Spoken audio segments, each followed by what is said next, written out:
Shalom, perkenalkan nama saya Maureen Oktepentipane. Saya kuliah di YKN Tarutung, jurusan Pendidikan Agama Kristen semester 6, dan dosen pengampu saya, Ibu Dorla Nebaho MPDK. Dan di video kali ini, saya akan membahas tentang saling melayani. Yuk kita saksikan bersama-sama. Shalom anak-anak, apa kabar? Sebelum kita memulai pelajaran kita ibadah singkat dulu ya. Kita bernyanyi, melayani, melayani lebih sungguh. 1, 2, 3 ya. Melayani, melayani lebih sungguh. Melayani, melayani lebih sungguh. Tuhan lebih dulu melayani kepadaku, melayani, melayani lebih sungguh. Mari kita bersatu di dalam doa. Bapa, kami ucap syukur kepada Bapa karena Engkau telah berkati kami dan melindungi kami. Bapa, sebentar lagi kami akan memulai pelajaran kami. Bapa, berkatilah kami dari awal hingga akhir pelajaran kami. Bapa, hanya inilah anak-Mu, kami panjatkan kehadirat-Mu melalui anak-Mu Yesus Kristus. Amin. Nah, sebelum kita masuk ke materi, Ibu mengabsen terlebih dahulu ya. Lespri hadir, Sudirman hadir, Cynthia hadir, semuanya hadir di ruangan ini anak-anak. Nah, bagus kalau semuanya hadir ya anak-anak ya. Materi kita pada pagi hari ini yaitu saling melayani. Ibu ulangi sekali lagi, saling melayani. Nah, di sini ibu akan menjelaskan kepada anak-anak ibu sekalian apa sih arti melayani. Nah, di dalam bahasa Yunaninya melayani yaitu diakoneo, yang berarti menjadi pelayan dan pembantu.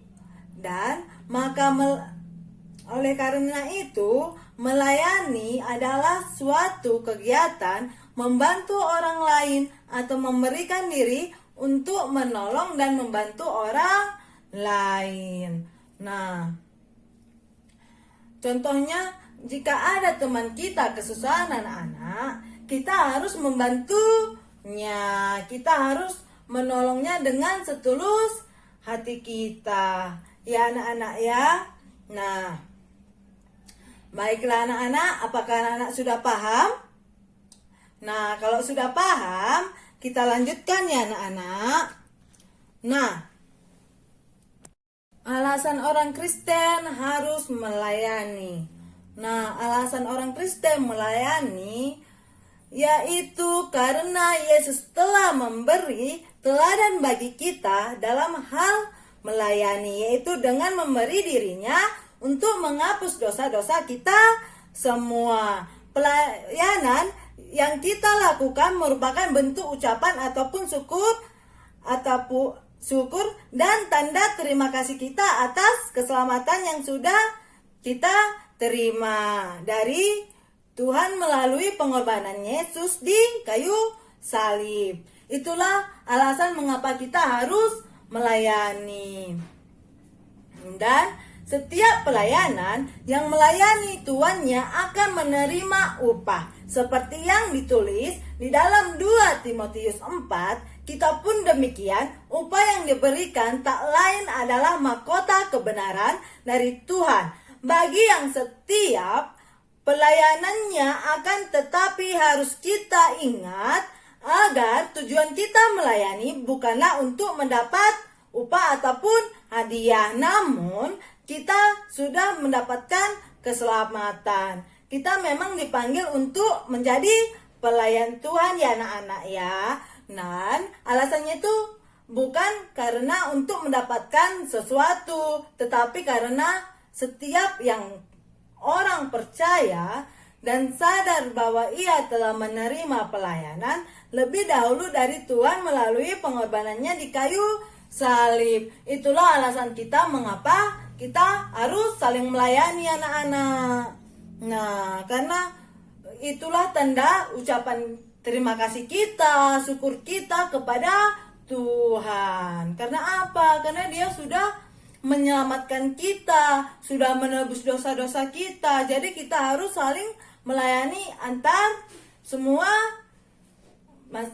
teman-teman kita, orang tua kita maupun sebagainya. Apakah anak-anak sudah paham? Kalau anak-anak sudah paham, kita lanjutkan ya anak-anak. Nah, di sini ada kegiatan yang dapat kita lakukan sebagai wujud melayani Tuhan. Yang pertama itu mendoakan. Kedua, berbagi kepada teman. Ketiga, menghibur teman yang lagi bersedih. Keempat, memuji teman. Kelima, menolong teman yang lagi kesusahan. Keenam, menyemangati teman. Nah, contohnya pertama itu mendoakan. Contohnya itu kita harus mendoakan teman kita yang lagi sakit. Nah, kita harus saling mendoakan. Kita tidak boleh tidak mendoakan teman kita yang lagi sakit. Nah, itu tidak boleh ditiru ya. Nah, yang kedua, berbagi kepada teman. Kita harus berbagi, contohnya itu berbagi makanan. Nah, kita harus berbagi makanan sama teman jikalau teman kita tidak memiliki makanan. Kita tidak boleh pelit-pelit sama teman. Ya anak-anak, kita harus saling berbagi. Dan yang ketiga itu menghibur teman kita yang lagi bersedih. Nah, contohnya teman kalian lagi bersedih, kalian harus menghiburnya. Kalau tidak, kalian harus memeluknya. Supaya apa? Supaya dia terhibur, supaya dia tidak bersedih lagi. Nah, yang keempat, memuji teman. Contohnya, teman kalian bernyanyi. Nah, suaranya ini merdu. Jadi, kalian harus memuji teman kalian supaya teman kalian itu tambah semangat lagi bernyanyinya. Supaya tambah merdu lagi bernyanyinya. Nah, yang kelima, menolong teman yang lagi kesusahan. Nah anak-anak, contohnya itu seperti jikalau ada teman kita yang lagi kesusahan, ada baiknya kita tolong dengan sepenuh hati. Kita tidak boleh tidak menolong teman kita kesusahan. Kalau kita nanti kesusahan, malah sebaliknya teman kita akan menolong kita. Jadi kita harus saling menolong. Nah, yang keenam, menyemangati teman. Nah, jika kalian lagi ujian, kalian harus saling menyemangati. Tidak boleh kalau lagi ujian kalian malah sebaliknya menakut-nakuti teman kalian. Itu tidak patut ditiru ya anak-anak. Nah, sebaiknya itu kita harus saling menyemangati, menyupport teman kita yang lagi ujian. Baik pun diri kita, harus kita saling menyemangati. Begitu baru berteman. Kita tidak boleh tidak menyemangati teman kita yang lagi butuh disemangati. Nah, kita buka Alkitab kita, Roma 12 ayat 11. Nah, di sini Ibu akan membacakannya. Janganlah hendaknya kerajinanmu kendor, biarlah rohmu menyala-nyala dan layanilah Tuhan. Nah, jadi kita di sini ditekankan kita harus melayani dengan sepenuh hati dan kerajinan kita tidak boleh kendor. Jangan kalau kita udah rajin besoknya kendor. Tidak boleh ya anak-anak. Jadi kita harus selalu rajin. Nah, kesimpulan pelajaran kita yaitu setiap orang Kristen harus melayani Tuhan. Melayani Tuhan dapat dilakukan dengan memberitakan firman Tuhan melalui kata-kata dan tindakan atau perbuatan yang benar. Kita melayani Tuhan bukan untuk mendapatkan hadiah yang seperti Ibu katakan tadi ya anak-anak ya. Kita melayani Tuhan untuk menyatakan rasa syukur ataupun terima kasih karena keselamatan yang telah diberikan bagi kita. Kita melayani Tuhan karena Ia sudah lebih dahulu melayani kita dengan mengorbankan Yesus Kristus di kayu salib demi menebus dosa-dosa kita. Nah, kita patut mengikuti teladan yang telah diberikan Yesus kepada hidup kita yang saling melayani. Itu dia ya anak-anak ya. Nah, tugas kita minggu depan yang pertama, jelaskan tekad sebagai pelayan Tuhan melalui karya kreatif dan bentuk puisi ataupun karangan. Dan yang kedua, tuliskan dan jelaskan tekad saling melayani melalui sebuah lagu yang menuliskan pesan di lagu tersebut. Ibu ulangi sekali lagi.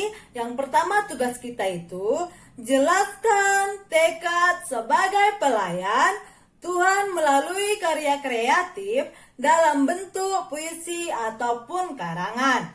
Yang kedua, tuliskan dan jelaskan tekad untuk saling melayani melalui sebuah lagu yang menuliskan pesan lagu tersebut. Dan lagunya itu bebas ya anak-anak ya. Yang penting ada di situ dituliskan pesan. Dan minggu depan dikumpul kepada ketua kelas. Baiklah, sekianlah pelajaran kita tutup. Kita akhirilah pelajaran kita tutup dengan doa. Mari kita bersatu doa. Mari kita bersatu di dalam doa. Bapa, kami mengucap syukur kepadamu Bapa karena Kau telah berkati kami dan melindungi kami. Bapa, terima kasih Bapa karena Kau telah berkati kami dari awal hingga akhir pelajaran. Bapa, sebentar lagi Bapa kami akan pulang ke rumah kami masing-masing. Bapa, berkatilah kami di perjalanan supaya kami sampai di tujuan kami dengan selamat. Bapa, hanya inilah doa anak-Mu, kami panjatkan kehadirat-Mu melalui anak Yesus Kristus. Amin. Sekian dan terima kasih. Shalom.